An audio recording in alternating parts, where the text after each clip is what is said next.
అందరికీ నమస్కారాలు. ఈరోజు స్వర్గీయ ఎన్టీ రామారావు గారికి శ్రద్ధాంజలి.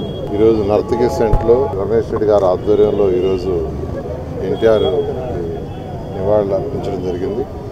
ఆయన 28 సంవత్సరాల నుంచి నర్తకి సెంటర్లో ఈ కార్యక్రమాన్ని కొనసాగిస్తున్నారు. ఇప్పుడు ఎన్టీ రామారావు గురించి తెలుగు రాష్ట్రాల్లోనే కాదు భారతదేశంలో ప్రత్యేకంగా చెప్పాల్సిన అవసరం లేదు.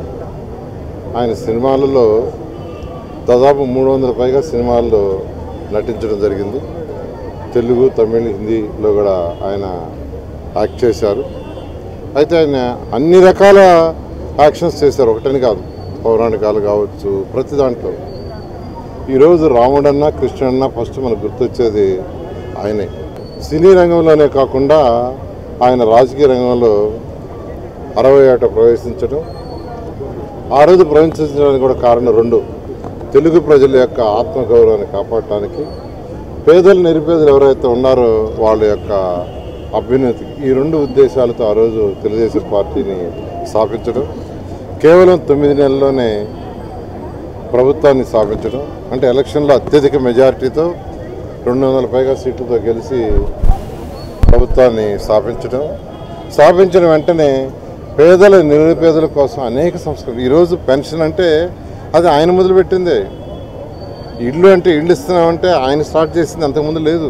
మహిళలకి సమభాగం ఆస్తులు అనేది ఆయన తీసుకొచ్చిందే. ఇలా అనేక కార్యక్రమాలు, 1, 2 కాదు. అవన్నీ ఈరోజు ఎవరు చేస్తున్నా, భారతదేశంలో ఎవరు చేస్తున్నా ఆయన తీసుకొచ్చిన సంస్కరణలే.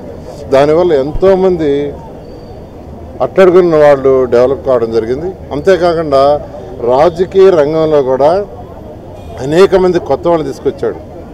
అనేక మంది ఎడ్యుకేటెడ్ లాయర్లని, డాక్టర్లని, ఇంజనీర్లని, వాళ్ళందరినీ ఆయనే ఇన్వైట్ చేసి యువకుల్ని యాక్చువల్గా రాజకీయ రంగంలో తీసుకొచ్చిన వ్యక్తి కూడా స్వర్గీయ ఎన్టీ రామారావు గారు. అంతకుముందు ఆ ప్రవేశం యువకులకు ఉండేది కాదు. అలా ఎన్నో సంస్కరణలు రాజకీయ రంగంలో చేసి పేదలు నిరుపేదలకు చేశారు. ఖచ్చితంగా 2024లో తెలుగుదేశం ప్రభుత్వం వస్తుంది. ఆయన ఆశయాలకు అనుగుణంగా నారా చంద్రబాబు నాయుడు గారు ముఖ్యమంత్రిగా ఆయన ఆశయాలు ముందు తీసుకుపోయి పేదలు నిరుపేదల యొక్క డెవలప్మెంట్కి అన్ని విధాలుగాను ఈ రాష్ట్రం యొక్క అభివృద్ధి అన్ని రకాలుగా జరిగేటట్టుగా ముందుకు పోవడం జరుగుతుంది.